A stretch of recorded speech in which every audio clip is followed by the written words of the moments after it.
A convidada de hoje é minha amiga. Tem muitos talentos, mas o maior deles, todos, é a forma como ela vive a sua espiritualidade no dia-a-dia. É seguramente a melhor ferramenta que tem para encontrar tranquilidade e foco para ser mulher, mãe e excelente profissional que é. Ela diz que é uma antidepressiva presa por um fio à realidade, mas esse fio não deixa de ser robusto e difícil de quebrar porque ela sabe que a vida é para ser vivida aqui, com os pés bem assentes na terra.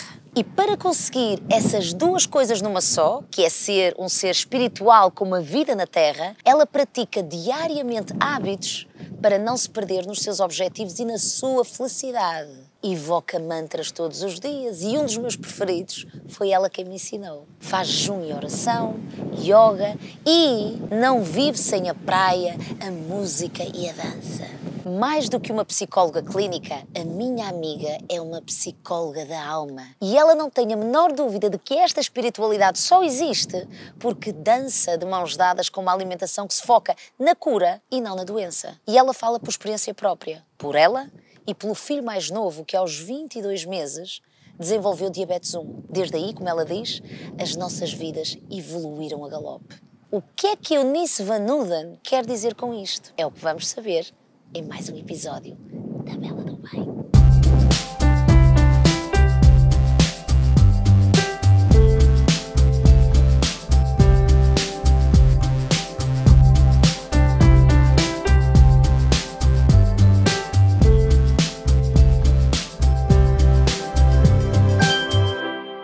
Eunice, estou a adorar estar aqui contigo e tu estás tão bonita. Obrigada. Estás morena, adoro a tua roupa, adoro o teu trevo. De 4 folhas. Estás com uma energia boa, eu sei que vieste de férias. Acabei de chegar, fui para Ibiza. Como é que estás a sentir? Olha, Ai, porque lindamente. sente-se. Sim, é preciso parar. E quando paramos, começamos a sentir e começamos a ficar mais presentes em nós. E isso depois faz toda a diferença. Andavas exausta? Trabalho, não é? Muito. O objeto do meu trabalho não são papéis, não são contas, são pessoas. E esse contacto e essa ligação é sempre feita de maneira que às vezes, por muito que se consiga transformar em ouro todo este trabalho com o outro, alguns resíduos ficam comigo, não é? Claro. Tu és psicóloga, tu exerces a tua profissão, mas tu mais do que uma psicóloga clínica, tu explodiste para a psicologia da alma. Tens esta abordagem de cuidar e tratar das pessoas como um todo. E eu percebo isso que não é só usar as tuas técnicas, que a deves ter, não é? Porque és formada e tens anos e anos de experiência nessa área, mas é tu conseguires ver aquilo que às vezes também não é qualquer psicólogo que vê. Que é ver o quê? Estás a ver a alma da pessoa. Sabes que isto de explodir para a psicologia da alma foi talvez porque no início da minha carreira é quase como se eu não acreditasse que a psicologia era suficientemente forte para transformar o outro. E hoje, mais do que nunca, acredito piamente na psicologia pura e dura. Mas porquê que não acreditavas? Depois de ter tirado um curso de psicologia clínica e outro como psicoterapeuta, estava cheia de teoria, de alguma forma sentia que a psicologia ficava só ali nos 30% daquilo que é daquilo que nós somos. Comecei por trabalhar de uma forma mais institucional, ou seja, hospitais, clínicas, e logo desde muito cedo, muito rapidamente, eu percebi que não pertencia ali. Era essa estrutura mais ortodoxa e talvez mais preocupada com protocolos, caixas, e daí sentir a necessidade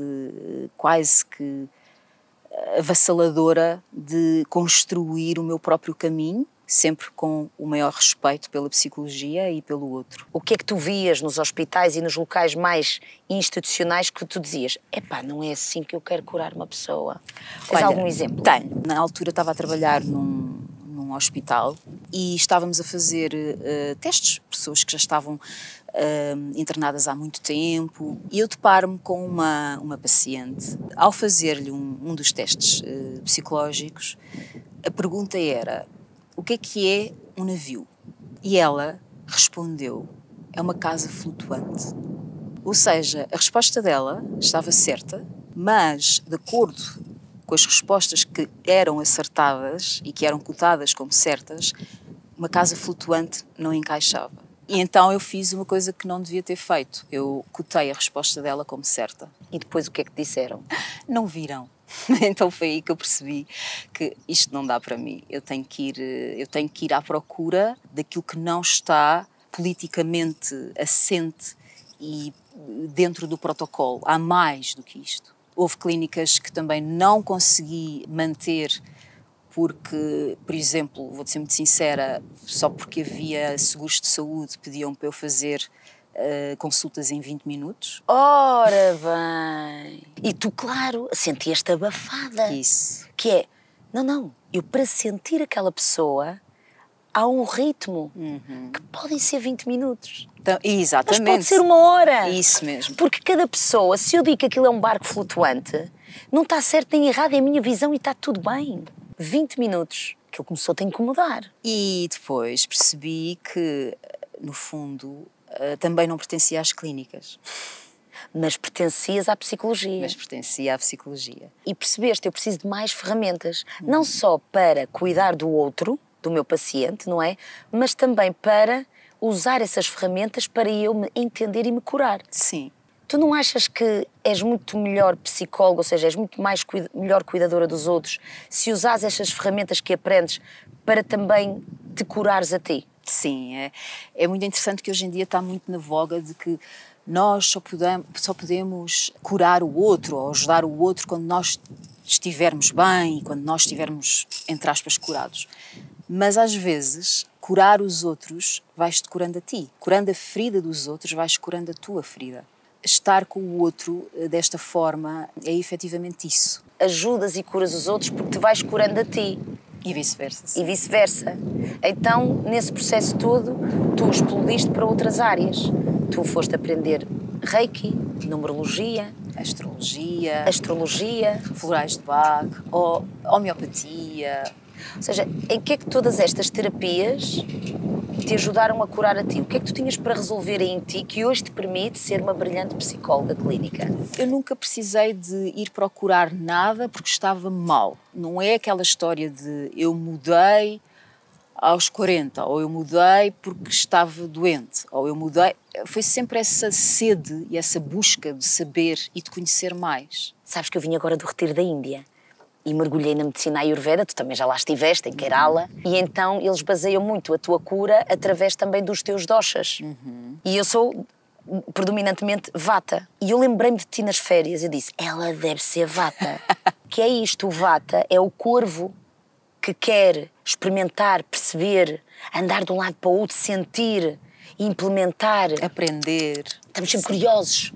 E isto às vezes é o quanto basta e não é preciso acontecer nada de muito drástico para mudar. Que é o teu caso. Eu diria que manter esse estado de permanência e de presença em nós ajuda-nos a ir ao encontro daquilo que nos vai fazendo evoluir e que nos vai encaixando. E sendo assim, não é preciso haver uma doença ou algo que te faça mudar ou transformar. Se isso acontece, é porque efetivamente não andas muito presente em ti. Se vais parar à doença. Isso. Sem dúvida. Porque quando nós chegamos à doença, é mesmo reflexo.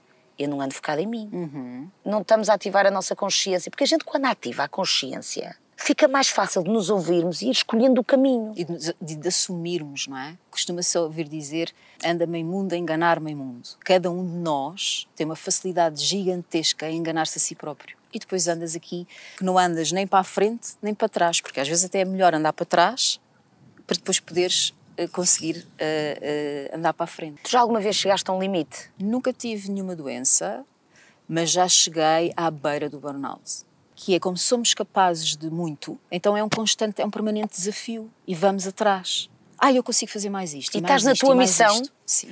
E quando a gente trabalha na nossa missão, a gente pensa, eu aguento sempre tudo. Exatamente. Tu nunca desistes. E não dás por ti. E de repente o corpo chama por ti e há que mudar, não há que insistir. É a mulher guerreira. Isso. Até porque está muito na moda a mulher ser empoderada. Acabamos por cair no erro do extremismo, não é? Porque antigamente era o homem e a mulher ficava na submissão, hoje em dia é a mulher, ou seja, nós mulheres estamos-nos a transformar nos homens com quem gostaríamos de casar. E quando és essa mulher guerreira, ainda te dão os parabéns. Exatamente. Tipo, continua, é mesmo isso. Continua a fazer várias coisas ao mesmo tempo.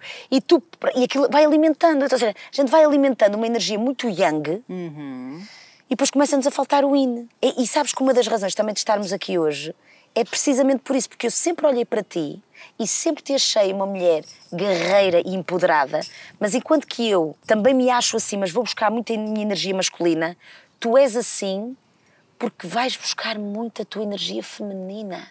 Eu não sei se a malta está aqui a sentir. Quando eu disse ao meu pai, vou-me casar, o meu pai ficou de boca aberta porque achou que era a única filha que nunca se iria casar, porque eu pegava numa mochila e desaparecia durante um mês. Como é que ele te caça, então? O teu Van Uden? Eu acho que aquilo que me cativou mais foi ele ver-me. Ele sabe perfeitamente quem é que eu sou. Às vezes até melhor do que eu me perco. E com ele, eu consigo ser feminina e deixá-lo ser masculino. Portanto, eu gosto de pegar no frasco dos picles e dizer, abre-me o frasco dos picles. E ele, ao abrir o frasco dos picles, amor, a energia... Não, ele desenvolve em ti o sistema parasimpático. Porque a tua tendência é bumba, bumba, bumba. Sim. E ele vai... Nós feminilizamos os homens, de alguma maneira. Gostamos que eles sejam muito doces e muito sensíveis e muito afetuosos e muito... E às vezes ser homem é só estar presente. Eu descobri isto... Eu costumo dizer que morri 3 vezes na vida. Uma delas foi com o meu primeiro parto em casa. Foram 12 horas em que... Houve um momento que foi só meu e depois um momento em que tinha que lá estar ele. E eu percebi nitidamente o que é efetivamente a energia masculina. Às vezes é só estar. Mas estavas sozinha no parto ou tinhas uma parteira? Então, eu tive não um, mas 2 filhos em casa. O primeiro foi com a médica, com a obstetra, porque ela costumava ir buscar as clientes dela à casa e levá-las até ao hospital, fazendo todo o processo de dilatação, de descontração, etc., para se fazer um parto natural, o mais natural possível. No segundo parto, já foi sozinha, porque foi em 45 minutos, portanto ela não teve tempo de chegar. Mas e tu então, sentiste as águas a rebentarem? Sentia as águas a rebentarem, pela segunda vez a fazer arroz integral. Ias almoçar? Ia jantar, por acaso. Ok. E de repente começo a perceber que, meu Deus, as contrações estão muito próximas. Ligámos à médica, só que ela só chegou na altura em que eu estava a expulsar a placenta. Quando eu digo que morri 3 vezes, eu já te conto a terceira, foi exatamente porque o parto fez muito parte do meu desenvolvimento como pessoa, como ser. Porque é um momento em que tu, primeiro, morres como filha, nasces como mãe, e no segundo parto voltei a morrer, voltei a renascer, talvez aí não como mãe, mas como mulher. Eu consegui, eu fui, o meu corpo consegue. Sozinha? Tu tinhas as condições todas, tinhas a tua consciência e a experiência, tinhas o aterramento do teu marido que te dava equilíbrio, tinhas a vida do teu outro filho expectante e tinhas a mãe a cuidar ali. Sim. Tinhas tudo. Sim, tinha tudo. Porquê é que querias fazer um parto em casa e não ir para um hospital? Porquê é que querias fazer dessa forma? Eu gosto de perceber e de aprender. E então fui pesquisar, comecei com uma médica dita tradicional, ou uma obstetra tradicional, e que eu lhe fiz algumas perguntas que ela não me conseguiu dar respostas. Se eu podia ter um parto natural e sem epidural, se isso era possível, se eu podia ter um parto em casa, se eu podia ter um parto natural no hospital, se eu podia ter um parto natural numa clínica, todas estas perguntas que ela não me soube responder. Porque comecei a pesquisar e comecei a perceber que o corpo tem uma sabedoria gigante e que a intervenção de um médico, neste caso uma cirurgia, é em caso apenas de alguma coisa correr mal. E não como, olha, vamos marcar para dia 27 de julho, porque depois vou de férias às 10 da manhã e vamos tirar esse bebê cá para fora. O universo é que sabe. Isso. E tu sentias isso? Sim. E ela não te dava respostas? Não me dava respostas. Entretanto, encontrei uma médica que me deu todas essas respostas, que no fundo não era só uma obstetra, era uma terapeuta. Na minha primeira gravidez, o bebê estava sentado. Não estava ao contrário, pronto para nascer. E ela olhou para nós e disse assim, há qualquer coisa entre vocês os dois? entre eu e o meu marido, que vocês não estão a confiar no processo. Ele sentou-se, ficou à espera. Conversei com o marido e perceber porque é que nós não estávamos a confiar, o que é que não havia de inseguranças que estava ali a prender o processo natural. Comecei a fazer umas posturas de yoga para o bebê virar e ele, passado uma semana, virou. Então tu sentias, não, é possível eu ter um parto natural, e o que te leva a isso era o desfrutar dessa experiência que é que limites Isso. são os limites da mulher, não é? Exatamente. Porque tu quando fazes uma epidural, ou quando fazes, eu digo eu nunca fui mãe, mas eu estou-te a sentir, ou quando fazes uma cesariana, tu não entendes os teus limites, não é? Quando vamos para um parto, digamos, hospitalar com epidural, porque pode haver partos hospitalares em epidural, como não sentes o teu corpo, abandonas a sabedoria que ele tem. E a partir do momento em que comecei a pesquisar e a perceber que havia o chamado parto humanizado, em que era deixar acontecer, sempre com o acompanhamento, ou seja, não é nenhuma loucura, portanto nós vimos quanto tempo é que ficávamos no hospital, caso tivéssemos que ir para o hospital, andámos ali a fazer o ensaio. Tu montaste o plano. Montámos o plano todo, o A, o B, o C. Como eu não tinha SES, e talvez o bebê sentar-se fez com que eu também me sentasse e pensasse, então, o que é que tu queres? Até onde é que tu consegues ir? Qual foi o grau de dor que tiveste no parto, se houve ou não sofrimento? A nossa estrutura começa a abrir e toda essa contração, digamos, contração-descontração, provoca uma dor avassaladora. Não vou dizer que não. Mas, se conseguirmos fazer a respiração, os movimentos e esse tal treino da mente, passamos para uma segunda fase, que é uma fase da calmia, para recuperarmos forças, para depois à terceira, que é a da expulsão. E aí depende muito, eu também diria, de tudo aquilo que nós acabámos de falar, da confiança em ti, do processo, mas da tua capacidade... Agora perdi-me. Não houve ali, não te perdeste não. Não houve ali momentos na dor, que eu estou curiosa com essa questão da dor, que tu pensaste mesmo, não vou aguentar, vou desistir, vou dizer para ela pôr uma epidural. E esse momento chegou? Não, como eu não sou muito de medicamentos e de analgésicos e etc, nunca pensei na epidural. Pensei só já não tenho forças. É preciso ter resiliência, é preciso acreditar, ter consistência. E a verdade é esta, tu tens o primeiro filho e quando vais ter o segundo, que é o teu filho, o Mateus, como é que foi esse segundo parto? Ou seja, foi super rápido. 45 minutos. Tiveste aquela dor também? Sim. Insuportável? Tive a dor insuportável. Ajudou-me imenso a perceber essas 3 fases, porque a médica não estava só a falar em alta voz e dizia, e perguntava assim ao meu marido, ela está calma? E lembro perfeitamente do meu marido dizer, sim, porque nós ficamos num patamar que eu não te consigo bem explicar, mas sim, eu não sei. estás aqui. Eu sei. Olha, eu estou a ouvir, sabes o que é que estava a fazer lembrar? As maratonas são provas de superação e é quantas mais maratonas eu corro e quanto mais chego ao quilómetro 33 e sinto outra vez aquela dor física que eu elevo a minha alma e sigo e faço coisas que eu própria, o meu corpo não explica, é só a minha alma a falar. Sim. E a verdade é que o Mateus nasce, pumba!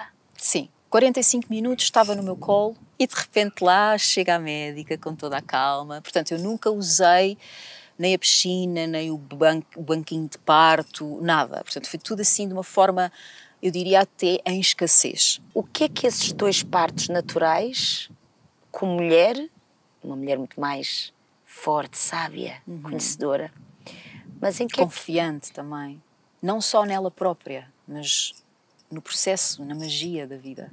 Como é que são os teus filhos? Porque nasceram naturalmente. O meu primeiro parto foi 12 horas e o meu filho o meu primeiro filho é muito mais, o Dinis, muito mais sereno, calmo, sabe perfeitamente que as coisas às vezes são a longo prazo e o outro é rápido fisicamente e a energia dele, toda ele, é super rápido. Portanto, eu acho que o parto diz já alguma coisa da personalidade. O teu filho é rápido. Então o universo, Deus disse, não, tu estás preparada, vou-te lançar agora aqui um grande desafio na tua vida. Isso. A ti e a ele.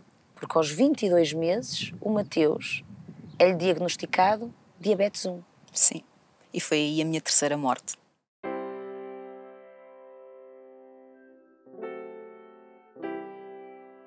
Quando te dizem, o teu filho Mateus tem diabetes 1 e vai ser para a vida, Tu, enquanto mulher e mãe, como é que tu reages com esta notícia? E como é que descobres isto? Percebia que alguma coisa não estava bem com o meu filho, tinha sempre as fraldas cheias de xixi, portanto a urina é constante, permanente. Começou a emagrecer e tinha sempre fome. Os principais indícios. E de repente nós tínhamos um médico até muito natural e ele sempre que nós íamos às consultas dizia: bem, vocês são como os japoneses, só vêm às consultas dizer que está tudo bem porque os teus filhos estão ótimos, têm uma pele maravilhosa, não tiveram otites, nunca tiveram uma ite, nunca tiveram uma inflamação, tudo pela alimentação que eu já fazia e que eles começaram a fazer também. E então o médico dizia: não, é impossível, isto não é diabetes. Até porque na altura a diabetes não era tão precoce. E então fizemos imensas análises e não dava o valor da glicémia glicosada alta. Porquê? Porque ele tinha esta alimentação. Daí ele ter estas dúvidas. Exatamente. Quando tu dizes esta alimentação... Esta alimentação fazia com que, como a glicémia é feita de açúcar, de hidratos de carbono, e como os hidratos de carbono que nós consumimos daí até hoje são lentos, de ação lenta, portanto integrais, fazia com que os picos de glicémia dele não eram muito altos. Daí o médico estar com dúvidas se era ou não. Confuso, sim. Isto porquê? Porque quando é diagnosticado aos 22 meses ao teu filho diabetes 1, tu, Eunice, enquanto te conheces como ser humano, como pessoa, desde que casaste e tens os teus filhos, sempre tiveste uma alimentação macrobiótica. Sim. Daí o teu projeto, o Macro Project. Sim. Nós desde os 20, 21 anos. Conheci uma médica, era assim super glamourosa, cheia de charme e de estilo, e de repente pede para ficar em nossa casa porque frequentava na altura aulas no Instituto Macrobiótico e já fazia alguns workshops. Mas era amiga dos teus pais? Era amiga da minha mãe, sim. Eu comecei a ouvi-la falar sobre os alimentos e ela na altura estava a fazer uma dieta para deixar de ter cabelos brancos, ou seja, para recuperar a melanina. Ok. E eu pensei... Através do alimento? Como assim através do alimento eu conseguir arranjar aqui uma cura, entre aspas? Sim, eu acho que a minha relação com a comida é muito mais filosófica do que comer por prazer, por afeto, por emoção, por ideologia, pelo planeta. Não tem nada a ver com isso. É mesmo a ver com aquela... que cada alimento, cada semente tem algo para nos dar. Tu tiveste com ela essa experiência e começaste a perceber. E comecei a perceber. E quiseste experimentar isso em ti. Isso mesmo. Foi exatamente na altura em que eu estava a acabar a minha tese. E ela diz, olha, já que estás aqui, vou fazer um exame que é a iridologia, que, ou seja, a leitura da íris, e o que ela viu em mim foi, olha, parece que estás aqui com um bocadinho de uma inflamação no ovário, mas não é nada de especial, mas estás muito, com um stress emocional muito grande. E um dos remédios caseiros foi chá de alga kombu. Eu começo a fazer essa alimentação, começo a beber o chá de alga kombu, e eu já não aguentava a tese, sabes? E a partir do momento em que comecei a beber o chá de alga kombu, era direto. Comecei a ver as minhas capacidades de concentração e de lucidez e de discernimento muito maiores. Porque qual é o benefício do chá de alga kombu? É dar foco e concentração. Sim. Além de limpar gordura e proteína animal, ajuda-te muito na memória, na concentração. A alga kombu nós podemos encontrar em qualquer supermercado biológico ou a granel, nós conseguimos encontrar. Eu uso a alga kombu para precisamente cozer as minhas leguminosas. Sim. Para tornar as fibras mais digeríveis, ou seja, tem esta ação, mas depois, lá está, quando uma pessoa começa a estudar macrobiótica, sim.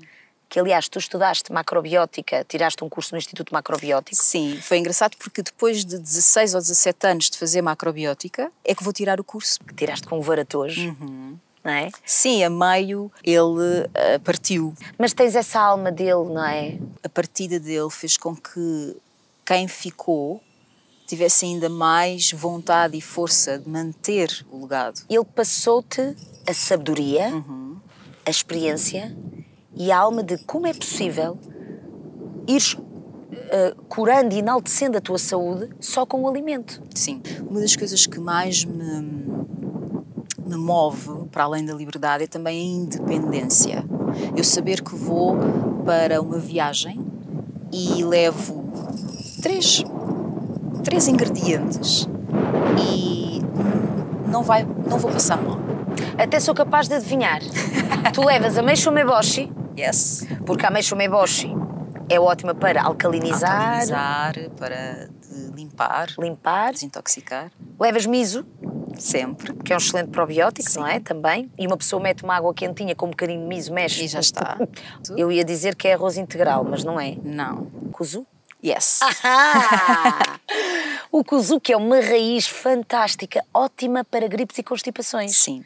E não olha, só. Mas pronto. e não só. Sim. Cozinhados para... Para espessante. Sim, para até acalmar, ou para te dar vitalidade, depende muito daquilo que tu associas. E quando tu sentes, não há como voltar Claro. atrás. Então, às vezes o convite que eu deixo aqui, nós agora podíamos estar a emergir na filosofia da macrobiótica, mas isso é outro tema, mas eu acho que as pessoas, antes de dizer, não acredito, pá, primeiro permite-te a sentir.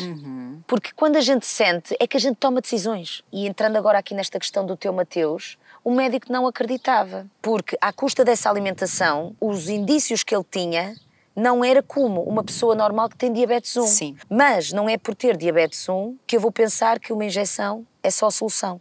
Já tinha esta alimentação, não mudei nada.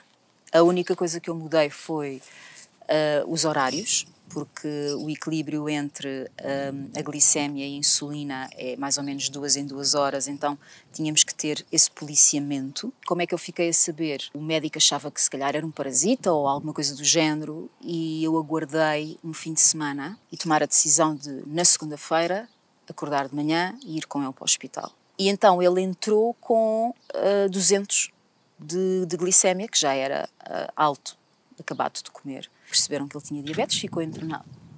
Nesses primeiros dias eu tive que estar bem forte, porque toda a panóplia de médicos vinha-me dizer o que é que eu tinha que fazer, e nomeadamente a alimentação, portanto queriam-lhe dar leite e bolachas Marias.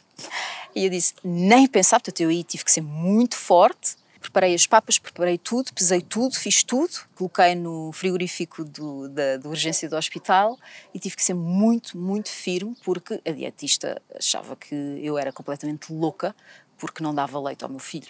Porquê é que os médicos te diziam que dar leite, estou só a questionar, leite e bolacha Maria é a alimentação que um menino de 22 meses, sendo diabético, tem que ter? Qual é a justificação que eles A justificação não é nenhuma, é só esta. Aquilo já está pesado à maneira delas, elas já sabem como é que aquilo funciona, então é isso que querem que tu faças, porque é muito mais fácil para elas terem tudo controlado. E portanto vem alguém que come diferente, então elas não sabem como é que vão lidar com aquilo. Está um desconforto do outro lado, uma ignorância também, e foi essa força que eu tive, portanto eu não morri logo, morri depois quando fui para casa, que eu tive que ter para não, quer dizer, ele nunca tinha bebido leite, nem comido carne, nem bolachas, nem açúcar. Aliás, ele hoje tem 15 anos e nunca comeu um pacote de açúcar. Comeu 1 ou 2 porque teve que ser em frente da médica, porque nos esquecemos do sumo no carro. Portanto, sempre que ele nunca corrija a glicémia com açúcar branco, aqueles pacotinhos do café. Nós tivemos ainda anos nesse hospital, porque é importante uma criança pequenina ser seguida no hospital, que tem diabetes, ser seguida no hospital, porque se acontece qualquer coisa, uma descompensação qualquer, tem o processo todo dele lá. E eles aí também foram um bom apoio para ti? Sim, mas depois, quando abriu assim, a nossa zona, poder escolher os hospitais sem ser o da zona, não é? Fomos parar outro hospital, em que elas são um amor, em que a dietista percebeu lindamente a nossa alimentação e porque até aí foi um terror. Chegaram-me a chamar ignorante, negligente, porque eu não dava leite, porque eu não dava carne, e ele não comer carne podia morrer, coisas assim deste tipo. Qual é a tua visão, tu que és mãe e vives com um filho insulino-dependente, com diabetes 1, o que é a tua alimentação e porque é que a tua alimentação para o teu filho é a melhor? Aqui entramos na diabetes. Primeiro vamos fazer aqui a separação entre a 1 e a 2. A 1 dá a crianças, jovens, adultos e fica-se insulino-dependente. A 2 já tem a ver com um estilo de vida mau, digamos assim, menos saudável. E que normalmente dá a pessoas mais velhas, hoje em dia infelizmente até a pessoas mais novas, porque há fast food por todo o lado e isso acaba por, de alguma forma, envenenar o organismo e se tem predisposição, então a diabetes eclode com muito mais facilidade. Que não é o caso do teu filho, a causa pode ser genética? Sim, eu ou diria que fatores pode haver sempre uma predisposição genética, mas não conseguimos perceber de quem, se era do meu lado, se é do lado do meu marido. Não, na altura também havia tantas doenças que não eram diagnosticadas, não é? Eu diria, eu já nem vejo, já nem procuro bem a causa. E porquê esta alimentação? Porquê é que eu não mudei? Porque eu podia me ter zangado. Então, quer dizer, eu faço tudo certo, uma alimentação natural, saudável, que eu acredito que me faz bem, que eu sinto que me faz bem. Como assim eu ter uma criança com diabetes? Primeiro há aquela culpa de mãe, mas nem a mãe, nem o pai, nem ninguém tem a culpa de nada. É algo que é uma condição que aparece e que nós temos que aprender a lidar com esse desafio. Estar sempre atrás da glicémia é quase como se matássemos um leão todos os dias e ao mesmo tempo é uma condição, é uma patologia muito silenciosa porque não se vê. Isso também acaba por criar também algum desconhecimento, alguma ignorância na nossa sociedade. Vou dar um exemplo. Uma vez um professor, porque eles se portaram bem, o reforço positivo foi reboçados. E ele virou-se para o professor e disse: professor, sabe que eu tenho diabetes, eu não posso comer um reboçado. E o professor olhou para ele e disse: temos pena. Porque é que eu não mudei a alimentação? Porque a glicémia é feita de hidratos de carbono. O arroz integral aumenta de 50 miligramas de glicémia. Porque é um cereal integral. O integral tem mais fibra. Tem mais fibra e, portanto, tem uma ação muito mais lenta e que se permanece, não faz um pico assim. O que é que acontece quando tu, por exemplo, de manhã, se comeres uma banana ou beberes um sumo de laranja? O que vai acontecer é que a tua glicémia sobe muito e desce muito rápido. O que é que acontece se comeres uma papa de arroz integral? Ela sobe devagar, mantém-se ali em cima e depois desce devagar.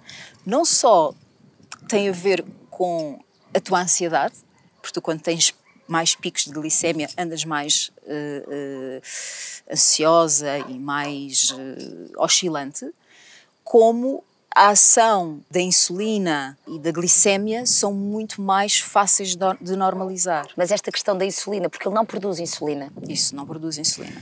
E tu dás esta alimentação, mas há momentos chaves em que tu tens que colocar ali insulina. Sim, portanto ele tem sempre uma insulina a correr ao longo do dia e depois é outra insulina, que é o chamado bolos, que é administrado consoante a quantidade de hidratos de carbono que ingeres. Em que alturas do dia? Porque tu disseste que tem que ter cuidado em alguns momentos. És tu que adicionas ou ele já tem essa independência? Ele já tem essa independência, ele já não usa canetas de insulina, usa a chamada bomba de insulina. E essa insulina é só quando ele come. Só quando alguma coisa está ali, ou porque ele ficou doente, ou porque ele está mais nervoso, ou porque vai ter um teste.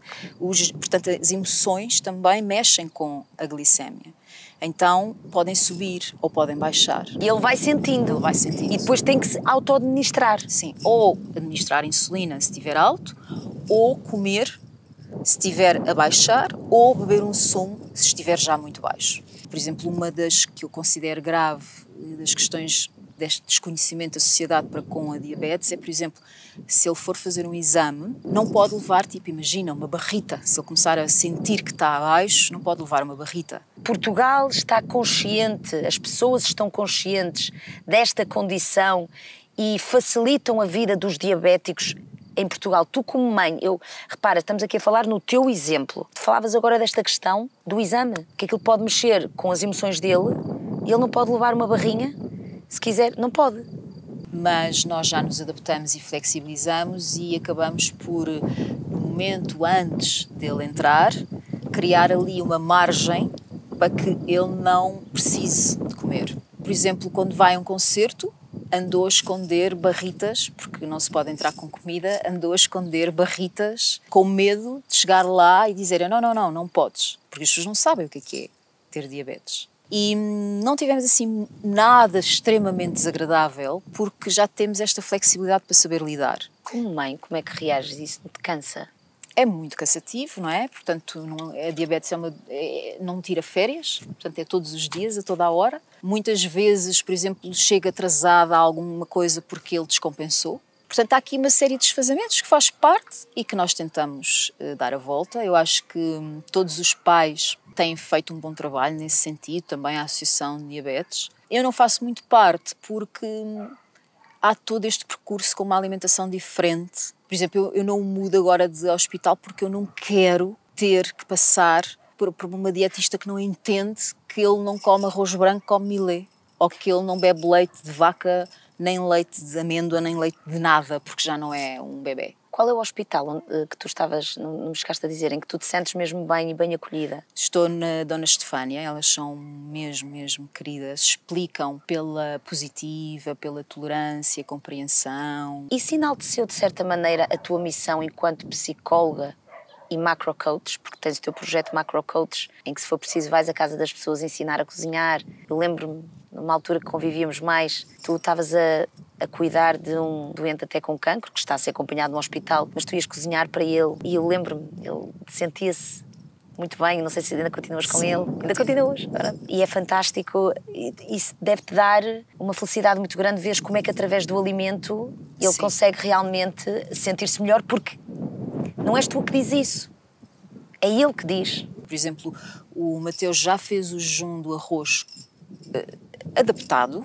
E em determinadas alturas específicas, acompanhado por mim, e adaptado, ou seja, não é aquela dieta pura e dura só de arroz, e os valores dele e a condição dele melhora muito. Nós vemos cada vez mais a nutrição a fugir dos hidratos de carbono, como se fosse algo nefasto, e na verdade é efetivamente cada cereal integral tem uma função. Por exemplo, o arroz, só o facto de trabalhar muito o intestino faz com que depois todos os outros órgãos, a absorção dos nutrientes e etc. fiquem mais potenciados. E o teu filho? Quem é o Mateus com esta diabetes 1? Como é que ele reagiu a tudo isto e como é que ele é por ter esta alimentação? Ele gosta do que come? Sim, aliás, ele diz muitas vezes: mãe, eu um dia, quando me casar, tenho que ter uma mulher como tu, que faz estas comidas, porque eu não vou de maneira nenhuma ter uma pessoa que come carne e que bebe leite.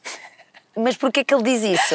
Porque eu acho que ele se sente bem, e ele sente-se bem na diferença, porque nós fizemos esse percurso. Criámos esta diferença para ser sexy. Então, mas o que é que tu estás a fazer? Comer-te pauzinhos.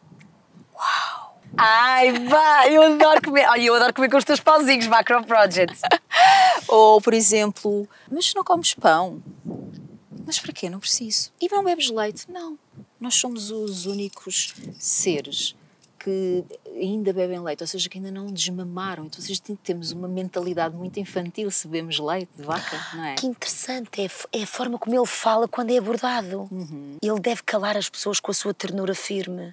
Sim, e depois ele é muito alegre e é super resiliente e flexível. Desportista. Desportista. O desporto também, que é uma ótima ferramenta para combater a diabetes. Sim, é, sem dúvida. O que é que ele faz? Ele faz surf e faz ginásio agora. Eu diria que é fundamental. E aqui temos só que ter algum cuidado, que é quando está muito alto, o desporto aumenta a glicémia. Portanto, estabilizamos ali a glicémia para que ela não deixa, nem suba. Mas o que é que faz antes dele fazer desporto? Checamos a glicémia que ele tem e, portanto, não pode ir para dentro da água com uma glicémia muito baixa. Então, ele para entrar dentro da água, deixamos que ele ande ali nos 150, mais ou menos, para que não deixa. Então, para isso que fazes? Dás-lhe de comer? Ou dou-lhe de comer, ou se ele tiver com a glicémia um bocadinho alta, não damos insulina e ele entra para dentro da água assim. Sabes, quando nós queremos muito uma coisa, quero muito correr, quero muito fazer surf, eu vou fazer tudo o que eu posso controlar para eu conseguir fazer aquilo. Isso. Então ele assume mesmo o compromisso, aceita a sua condição e pensa, não, eu posso conseguir. Como é que os médicos reagem quando veem um Mateus que faz surf? Bom, eles normalmente, eles agora o que é que dizem? Se nos ouvirem aqui, vão dizer que a Maia é completamente louca. Porque realmente o mar é algo que tu não consegues controlar, não é? Não é a mesma coisa que tu vais jogar futebol e de repente já podes ir ali à bancada, não é? Como depois a condição dele e todo o aspecto físico e todo o historial de normalização da glicémia acabam por falar mais alto. E Pois então é, porque depois respeitam. tu vais à maquinazinha e vês e está tudo ok. E porque há aqui um trabalho também da parte do Mateus, pergunto-te, ele teve aquele parto rápido, vamos lá, e de repente isto obriga-o. Sim. Mas é uma pessoa que deve gostar tanto de viver e como nasceu com esses ensinamentos do alimento, de uma mãe com essa espiritualidade, ele já nasce com isso e está consciente das coisas e do caminho. Ele é espiritual. Eu acho que quando começamos a fazer uma alimentação mais conectada com a natureza, porque no fundo é este aspecto todo da sazonalidade, de comermos o alimento na estação certa e etc., faz com que estejamos muito mais conectados com a natureza.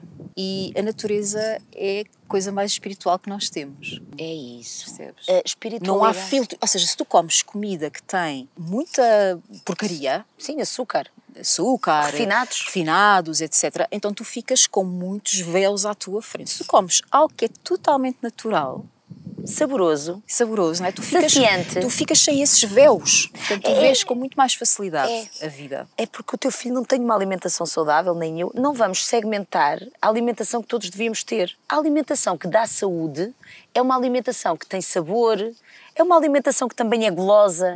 Como ele sente o potencial do surf, sente o potencial da alimentação, sente o potencial do sono, que é quando a gente dorme, que as nossas células se regeneram. Ele, como deve sentir isso tudo, e repara, ele é uma criança, ele é um jovem ainda. Sim. E ainda tem muito para viver. Sim. E essa é a beleza colateral desta condição da diabetes. Posso-te perguntar isto, e não me interpretes mal, que é... Teres um Mateus com diabetes 1 foi uma boa coisa que também te aconteceu na vida, no contexto desta conversa? Sabes que às vezes parece loucura dizer isto, porque ninguém quer ter diabetes e ninguém quer ter uma criança com diabetes. Ninguém quer ter um filho com diabetes. Porque quem tem sabe. Mas eu diria que sim. Há momentos em que eu digo, este filho só podia ser para mim. E este desafio é a minha missão. Eu acho que fez de mim talvez uma melhor pessoa ou mais alinhada com a alimentação, mais sábia ou com mais conhecimento e isso só pode ser bom.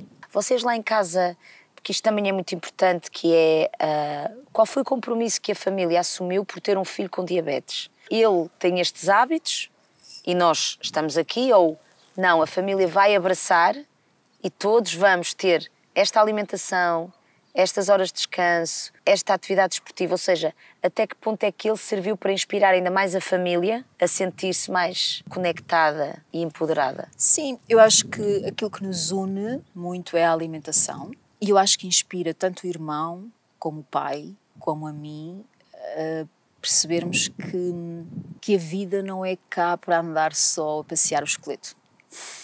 E que toda esta condição dele puxa e faz-nos crescer. Portanto, essa flexibilidade, humildade, resiliência, acho que todos nós aprendemos com ele. Vamos todos sentar-nos à mesa para jantar e ele não pode, naquele preciso momento. E o que é que nós fazemos? Jantamos ou esperamos por ele? O que é que fazem? Eu espero sempre, mas é algo que te faz pensar nessa humildade de ele não pode, nós podemos. A pessoa bonita que ele se está a tornar pela forma como ele lida com os vários limites que lhe aparecem na sua vida. O tempo todo. Afinal, o que é importante na vida? O que é mais importante? E essa história de não pode comer ou pode comer, relega-nos logo para o essencial. Pões-te logo na linha. Olha, eu aqui, triste com não sei o quê, e esta criança não pode comer, tem diabetes e sofre sobre si todos os dias com isso. E ele não vê as coisas dessa maneira. Não. Mas aí é que está. Desde quando é que o poder comer ou não comer define o teu preenchimento de alma? Ou ter que levar uma barra para o exame, ou ter que fazer isto ou aquilo, desde quando é que isso é impeditivo para me fazer sentir bem? Eu às vezes costumo dizer, aquilo que me torna um ser mais livre é a disciplina que eu aplico diariamente na minha vida. Sim. E quanto mais disciplinada eu sou, mais livre eu sou. E eu acho que o Mateus, tenho muita vontade de o conhecer, é essa pessoa. Tu vês uma disciplina nele que o leva para uma liberdade empoderada. Viver com isso todos os dias é uma chapada, é um despertar. Para o desapego, para a humildade, para o saber lidar com o não. Eu acho que o segredo, pergunto eu, para a tua leveza, é de facto essa postura que tu tens com a vida, que é tudo de duro que me acontece na minha vida, eu penso, o que é que eu tenho para aprender com isto? Eu hoje sou muito mais eficiente e muito mais focada, por exemplo, não só nas minhas consultas de psicologia, mas nas minhas consultas de orientação alimentar, pelo conhecimento que obtive através desta condição. Eu termino esta entrevista com uma profunda vontade, não sei como, de conhecer o Mateus, porque eu ainda não conheço, sabes? Deixo isto aqui no ar. E quando ele quiser, eu acho que o mundo quer conhecer o Mateus. Boa. Não sei se ele vai aceitar o desafio, porque está naquela fase de timidez e de estar aqui em frente às câmaras e etc. Vamos dar tempo. Mas é o que for. É o que for. Ai, acabou. Até logo. Até logo.